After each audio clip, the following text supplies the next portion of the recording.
That is pure as the driven snow. American moonshine is big business. Delicious. High proof, low cost, untaxed, and illegal. We're now breaking federal law. Whether it comes from the boondocks, you got flies and everything. Just smell the bleach in there. or from high-end producers. We run year-round, rain, snow, sleet, shine. We like the post office. There's no hiding from the law. Get on the ground! Get on the ground! Or from city slickers trying to muscle in. Yeah, I got nutcrackers. I'm gonna say he's good and it's cheap. He's so smooth. He ain't telling you what he's putting in it, you know what I'm saying?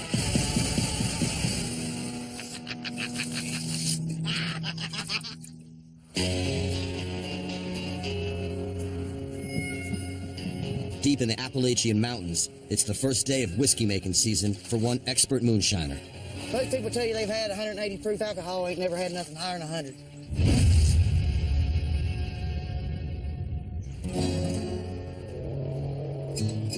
For 6 months a year, Roscoe works legit in the coal mines. The rest of the time, he makes a living outside the law.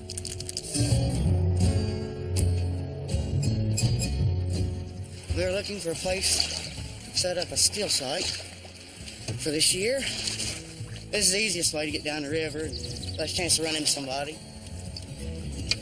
All right, we're approaching the spot. First spot I want to stop and check. Come springtime, Roscoe heads outdoors, traveling by canoe to remote areas far from any trails. Let's go. He keeps his gun close. Out here, the law isn't the only danger. That's for snakes. I've seen a few out this year. I'm looking for a good spot with cover. Seems to be pretty flat up through here, so we might have to go far to find a decent spot. Roscoe needs two key elements for a successful and lucrative operation: secrecy and water. Seems like we got good water supply. It's good and cold. Be good for a steal.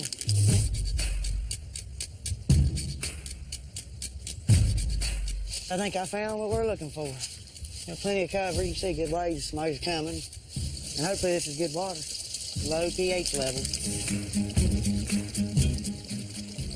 But Roscoe's a long way from making any profit. He needs to get his equipment here first. From here on out, we'll start floating in, bring a load with us. Make us a blind, out some tree limbs or whatever. It's extra cover. You can't ever have too much cover. But I think we'll be good up in this holler. I'd say last people through here is Indians.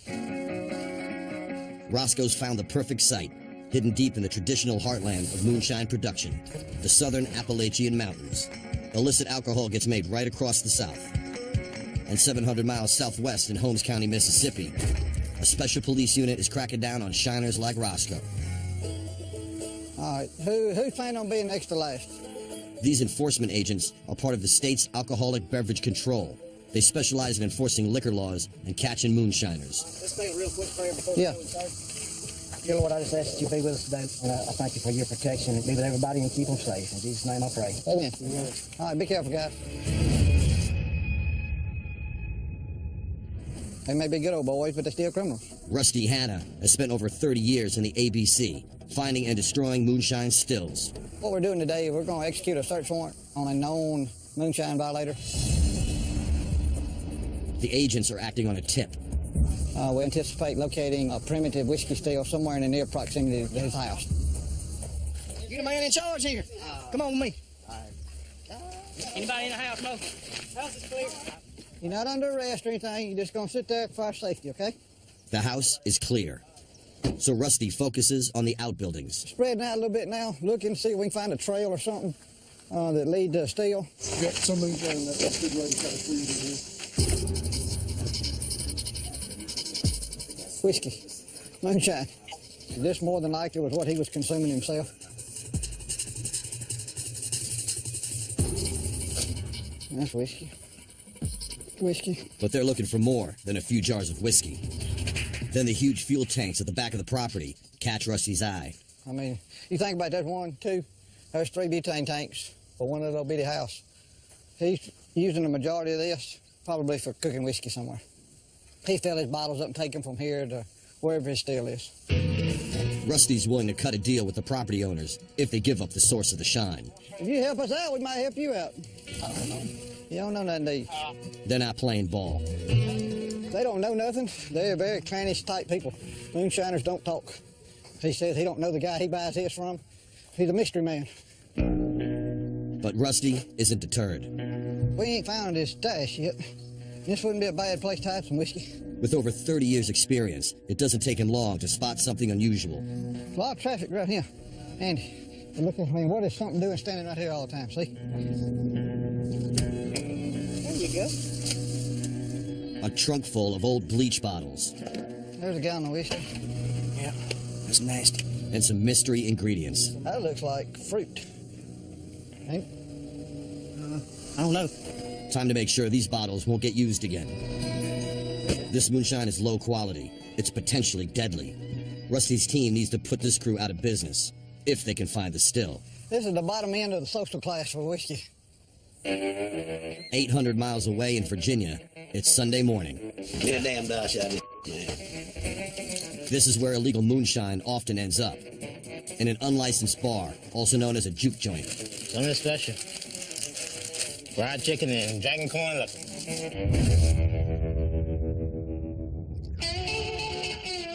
Shotgun operates an illegal drinking den off the beaten track. This is my little juke joint. Got like plenty of friends, and they come by. That's the little juke joint thing. Oh, right there. No time. Or you just go straight to the brain. That's what we do, baby. Cheers to the house. I'm really drunk. On the house. Cheers, on the house. Shotgun buys moonshine by the gallon and sells it by the shot. That's all right. Well, a shot now, a bootleg, you have to buy a $2 shot. Them cups up to the brim. Regulars like Shorty choose moonshine over legal spirits. Best moonshine they ever made of Virginia. Number one, top shelf. We call this top shelf. Spencer liquor, no good. Heart problems, diseases. Corn liquor, kill all germs. Just like antibiotics to the body. That's why I drink. We do not sell liquor. Only thing we do is drink it. You know it's coming from the white man. Yeah. Black folks don't make moonshine no more. Got to get it from the white man. And there's a reason why Shotgun's joint is busy on a Sunday. If you're going to do anything with corn liquor, do it while people at church. If you're going to move it, do it Sunday morning. All the nosy folks at church.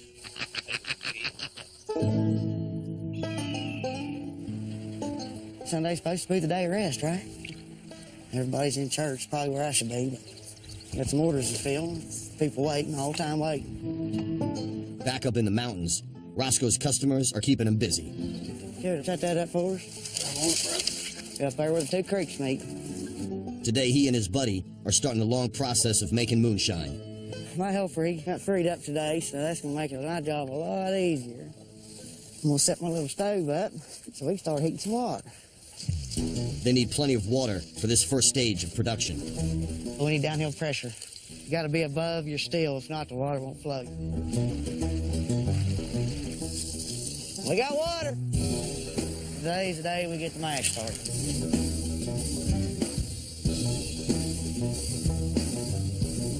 The reason to heat your water up is you're using outdoor water. It will sterilize it. And you got to have warm water to make sure all your ingredients dissolve together. Sugar is a very key ingredient. Roscoe spent a long time perfecting his recipe. I had an old man tell me, how to get started. He told me just enough to get myself in trouble. A lot of trial and error, and I found what worked best for me, and that's what I've stuck with.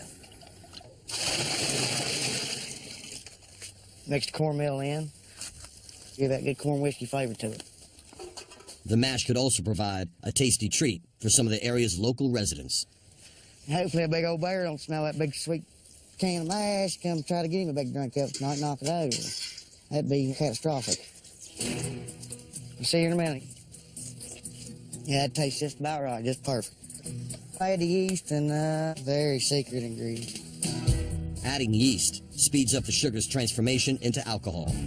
But like all moonshiners, Roscoe keeps the details of his recipe secret. Put the lid on that one, call it done. Roscoe needs to hide his mash well and hope the cold nights don't kill the fermentation. Just a little extra added security and temperature control. Add this temp. Now, the mash is complete. In a single run, this barrel of mash can produce 12 gallons of moonshine and a $1,000 profit. But it'll be 3 days before Roscoe can return for phase 2, distillation. There's several little buildings up behind the trailer of Antonio. If you see a good trail, just call us. Okay. 700 miles south in the Mississippi Delta, Rusty Hanna and his alcohol beverage control agents continue their search for a well-hidden moonshine operation. We found a hog pen over here.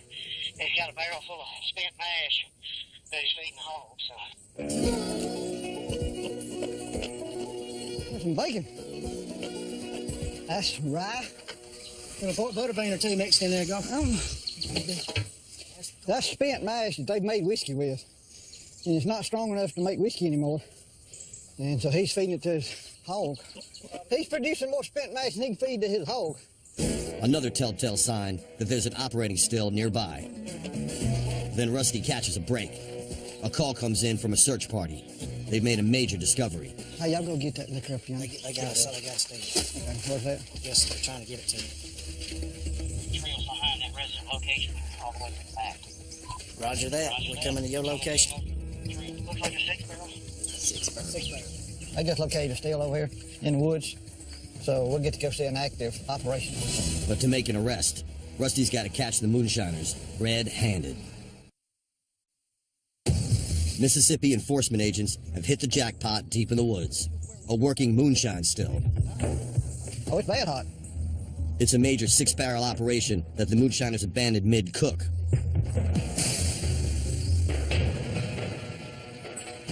There was a white vehicle coming out of the driveway when we got here. So we're looking in his mirror, watching y'all pull in, thinking, whew, I got lucky. The still is filthy. This is what we call a real primitive still. Not many people put them in the woods anymore. That in this area, this rural county we're in, it's pretty common. Rat, rat. Oh, that rat don't go up Mark's leg. It's a mash barrel. Yeah, you can see you kind of got flies and everything. It's definitely not sanitary. You can have raccoons, any kind of wildlife. We're in the middle of the woods right now. Smells that it's sweet, it's fall inside. Sometimes they'll drown it. Product is expensive. They don't want to throw that product away. They'll take that animal out, maybe scoop a little bit out where it was in, and they continue the process. It's probably pretty high. Still smell the bleach in there. These guys will just use anything that'll hold whiskey. Ain't that what you want to drink?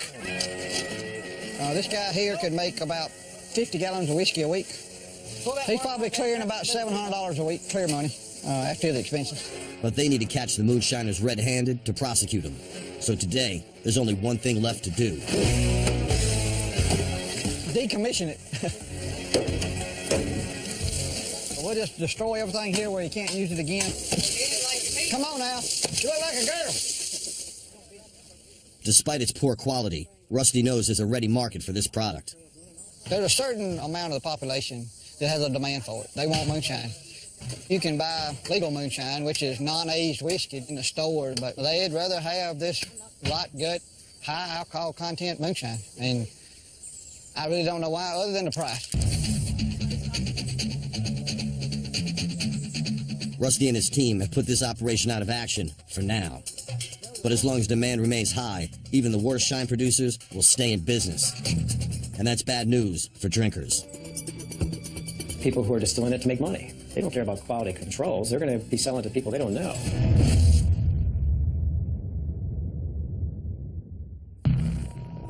Dr. Chris Holsteg has a special interest in backwoods moonshine and its potential health risks. His findings show that many black market moonshine producers cut corners. When you talk about bad moonshine, you're talking about people who are distilling it in items that you wouldn't want it distilled in. We have about 50 samples of moonshine that we obtained from the Illicit Whiskey Task Force, and we found lead in the majority of the samples. They're using lead pipes. The heating process is going to cause the lead to leach out and then become part of that alcohol. For example, some samples over 500 parts per billion. That's over 30 times the legal limit for lead in drinking water. Over time, bad moonshine can be deadly. We have no good way of getting lead out of the body, so it just keeps building up, building up. If they get high enough, they can cause your brain to swell, and that can kill you. But Dr. Holsteg is aware not all moonshiners make tainted liquor. We have a sample bias. So we're getting samples from the Illicit Whiskey Task Force of big operations where people were selling these on the street, as opposed to maybe the local moonshiner who's giving it to neighbors and friends who's going to be much more careful. Back in the Appalachian Mountains, Roscoe prides himself on making quality liquor. It's crunch time. 3 days after making his mash, Roscoe and his buddy are back on the river, this time with a still. I think we'll have a good day, make some good liquor, get a start to a good season. Roscoe uses a professional food-grade stainless steel barrel for his moonshine. Hell yeah, I'm glad that's happened.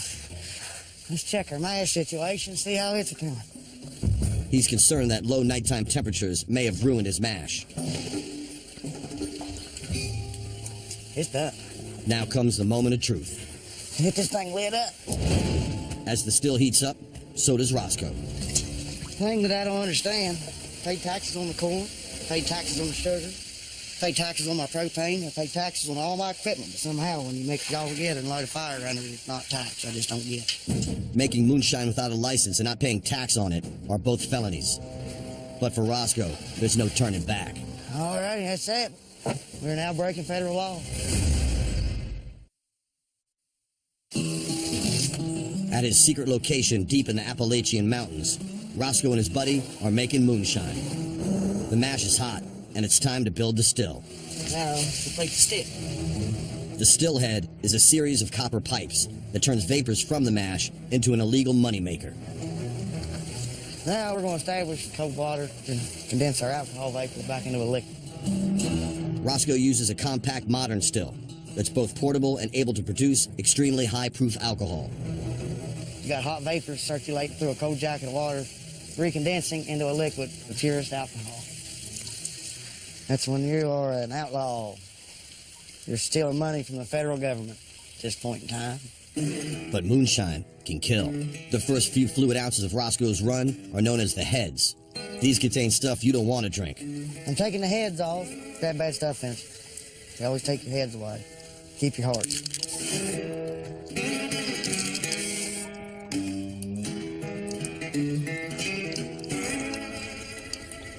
For Roscoe, the financial rewards of running his 55-gallon still outweigh the many dangers. Very low overheads. This particular still, you're looking at less than $100 a full run, and if you sold all of it, you're looking potential profits upward around $3,000. It's a very good markup, very low overhead, but you're getting paid for your risk. Let's try to switch these jugs out and maybe get a taste here. That is as pure as the driven snow. If I was to bet, you're looking at 150 to 160 proof right here. When you shake it up, the quicker the bubbles disappear, the higher the proof is. That is a full gallon, clear as a bell. The moonshine trade means big profits for the people who distribute it, bootleggers. But moving shine across state lines is felony tax evasion. We got everything broke up like how Yeah, everything's the way you needed it. Okay. In Tennessee, a bootlegger is picking up a major order. Gotta be real careful. Pay attention to your surroundings. Just don't stick out. Very high stress situation every time. Probably one of the most dangerous parts of the whole thing. When Ohio Mike delivers across state lines, he prefers to make fewer, larger deals. Drop anywhere from 10 cases one place, 15 cases another place. Today, as always, evading capture is his #1 priority. He sets up deals in coded language on disposable burner phones. Certain people I use certain language with, a couple guys I deal with that are in the automotive fields, and I need that crank for that LS motor, and each one is a case of a certain flavor. The further he travels, the higher the price he charges. Everything that I take is already spoken for.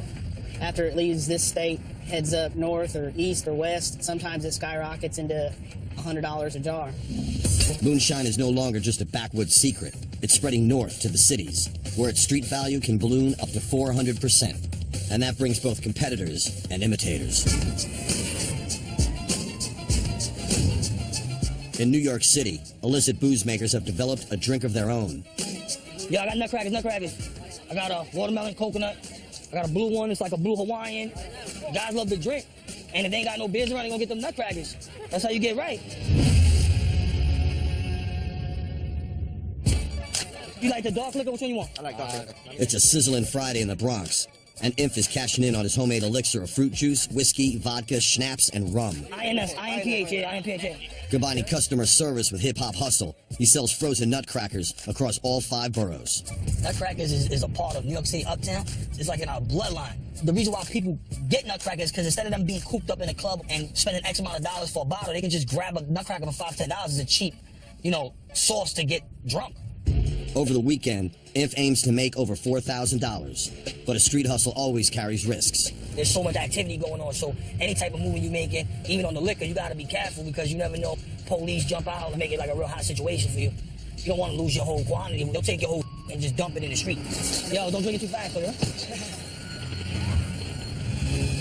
The police about to make a move right now. Oh, God. Inf has got to think fast. If he's busted, he can lose everything. It's a hot Friday in New York City, and nutcracker seller Inf is double parked and dealing with a little heat himself.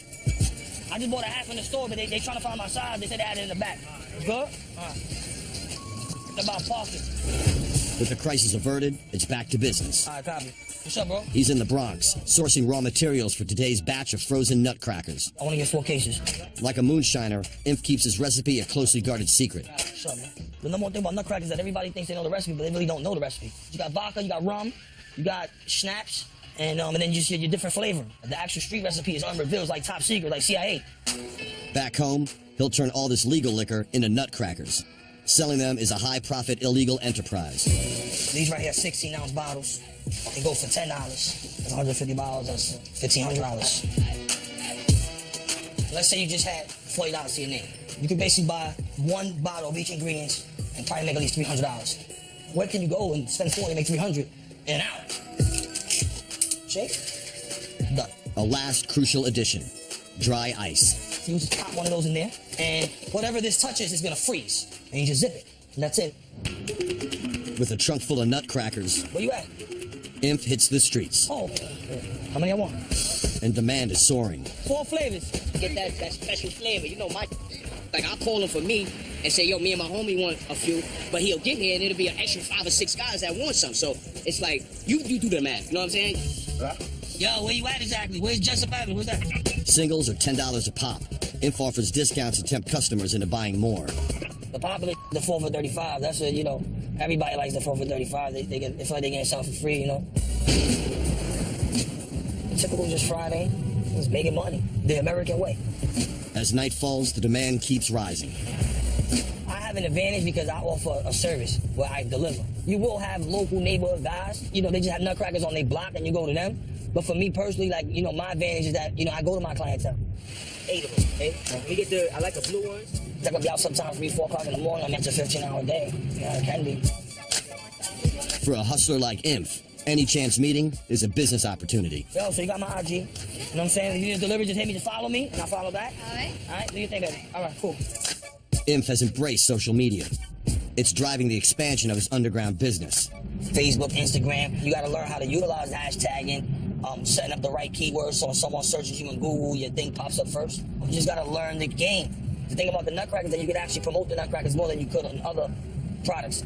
You can't have a Crystal Meth fan page on Instagram. Yeah, I got nutcrackers, yeah. That's on 35. It's delicious. He's on target to sell 400 shots this weekend, and the night's still young. You say you're on East Tremont? In this business, you can pull in $4,000 until they expand.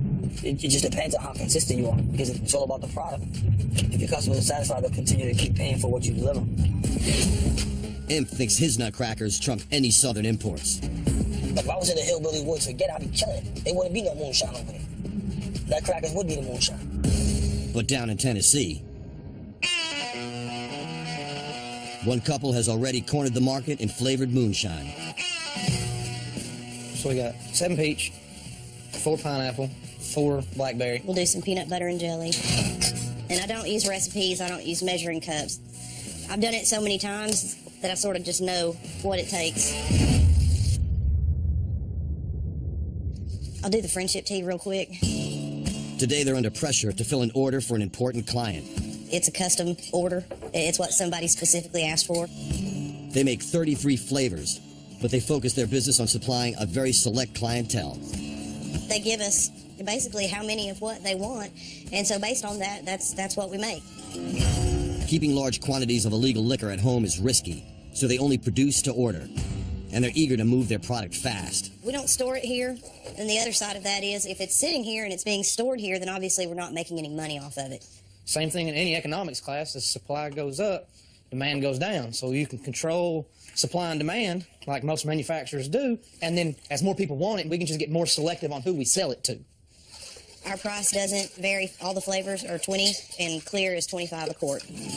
What started as a hobby has become a crucial source of income. In 1997, I was diagnosed with a small brain tumor, and so over the course of the last several years, I've had to have multiple surgeries. Last year, Rebecca had to give up her career in nursing. Since then, moonshining has become a way of life for the couple. That really kind of kicked us into gear to say we got to be able to pay bills. You know, I'm not going to live on the street. I have a skill set here that I can do to not have to ask the government for assistance and keep me from being a burden to this country. And if that means I got to do something illegal for my family to eat and keep a roof over their heads, sorry. Culturally, around here, we look up to our outlaws. If you're worried about going to jail, or if you're upset or concerned about breaking the law, then you probably shouldn't be doing it. But there are plenty of moonshiners who are willing to risk capture. When did you call him? Was it right at? In Columbus, Mississippi, Rusty Hanna's alcohol beverage control agents are running a sting operation to catch a bootlegger. They set up a deal through a police informant. He can't run nowhere. I know where he lives. Jason Counts is the agent in charge of this operation. It is running rampant. It is running rampant. I mean, it's a lot of moonshine everywhere, and we're doing our best to eliminate it. Hey, man, you got my stuff? We've already made one purchase. We purchased 1 gallon from the subject. About a week or so ago, we arranged for him to drop off 10 gallons, and that's why we're here today. You know, that gravel road across from Cash and Carry Buildings goes back down to the river? Right. There ain't nobody back here but me. All right, we're good. Let's go.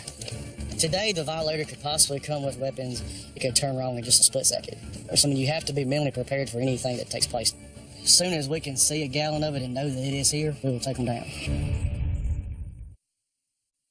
You ready? He's here. He's here. He's here. In Mississippi, alcohol beverage control agents are using a confidential informant to set up a sting to try and catch a moonshine bootlegger. We have 2 minutes. When the CI takes off his hat, it's the signal that he's got eyes on the moonshine. There's the whiskey. Hey, police, get on the ground, get on the ground, get on the ground, get on the ground, get on the ground, get on the ground. You get around, spread your hands. You have any narcotics, any weapons, anything on you? Yes, sir. Looks like 1, 2, 3, 4, 5, total 11 gallons. I see a little bit of trash floating around in it, but I mean, this would definitely kill you. The detail went well. It was textbook perfect. It did have moonshine. It did have a weapon in the vehicles. I mean, that's always something that's involved with these guys. Clear. All right, you're under arrest for possession of moonshine, unless you want to help yourself and you know the drill. The agents want to flip the bootlegger and make him turn in his supplier further up the chain. You got just a couple of minutes to do some soul searching and make your mind up. If not, I'm going to seize your vehicle. You ain't getting it back. You're going to be charged with second offense. You're going to spend about 60 days in the county jail. Choice is yours. Threatened with jail and the loss of his car, the bootlegger is under pressure. All right, you done some soul searching? I'll go. All right. How low can I get him? All right, where's he live? He live in Alabama. You think he could cross over to Mississippi to bring you about 10 gallons? I'll try to get it. We can't go to Alabama. Gang. Tell them, say, hey, I got your money. I need 7 more, and I'm pushed for time. Meet me halfway somewhere. Rusty needs to lure the bootlegger supplier across the state line into his jurisdiction to make the arrest. He's agreed to cooperate with us and to try to help us catch a bigger fish, maybe. And he's going to attempt to make some purchases. Hey, I need 7 more of them. 7 more what? Gallons. Can you beat me somewhere? The bootlegger's so nervous he's shaken. Hello? And his supplier might have smelled a rat. See that? Just hung up. Ain't gonna talk to the phone. Mr. Big slips through their grasp today, but Rusty is upbeat. It's going as good as we expected. Even if we get anything else or not, the rest of the day, it's been a successful operation. But taking down the bigger players is never going to be easy because of the Moonshiner Code. There's a bond between moonshiners. They don't rat nobody out. They have a bond. There's a limited supply of moonshine out there, and they don't want to give their supplier up for fear that they can't replace them. Deep in moonshine country, Roscoe is making his first sale of the day. Today is when the risk turned into reward. Make a little money, get paid for our work. He's picking up 3 gallons. I got about $30 overhead in it. I got about a $90 markup on each gallon, so we got to make $270 right here. It's profit. Gotta do this kind of quick. Roscoe's buyer is right on time, and the deal is over in seconds. All right. All the money is there. That's what we're looking for. Let's get the hell out of here.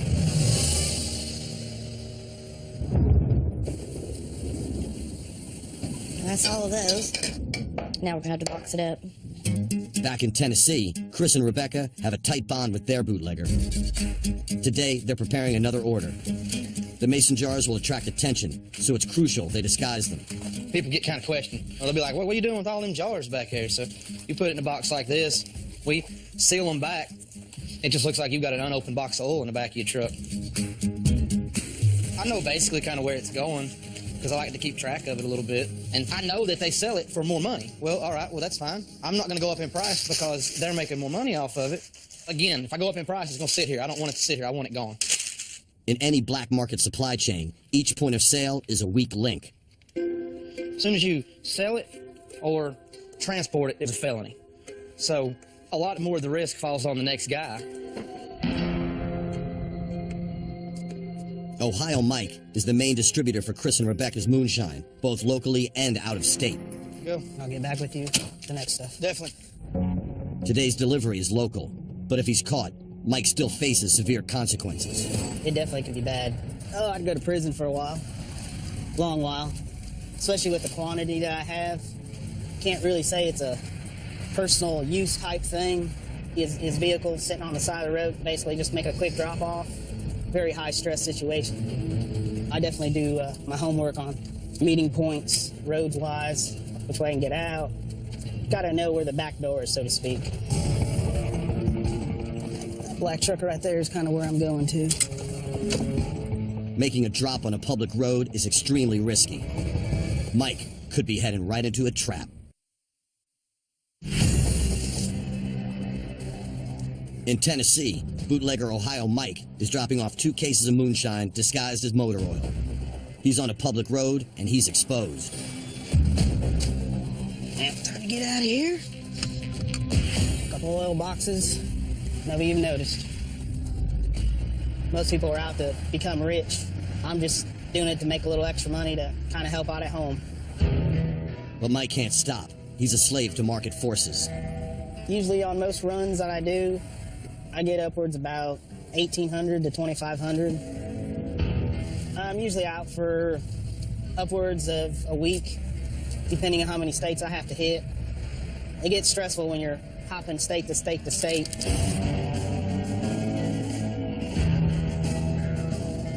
Sometimes that money doesn't look that good then. But now illegal producers and distributors are facing new competition. Changes to state laws have allowed legal moonshine distilleries to open up across the region, selling fully taxed and regulated moonshine. We've tried to bring that same tradition, that Prohibition-era style moonshine, into what we're doing.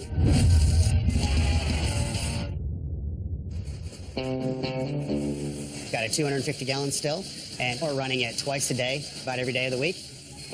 Distilleries like Sugarlands are introducing moonshine to a much wider consumer base. Moonshine has become more well-known. There's more interest in it, and there are a lot of people that couldn't get their hands on it before, and now they can for the first time. They get to come through and sample it and see that it's actually very good, and there's a lot of different flavors, a lot of things you can do with it. In the face of creeping respectability, the black market for moonshine soldiers on. There's always going to be a certain segment of the population that's going to want that backwoods illegal moonshine because that's what they've grown up thinking is real moonshine, and they're going to still be looking for it. You're not going to see the backwoods guys and the guys doing it out of the garage. That's not going to die off.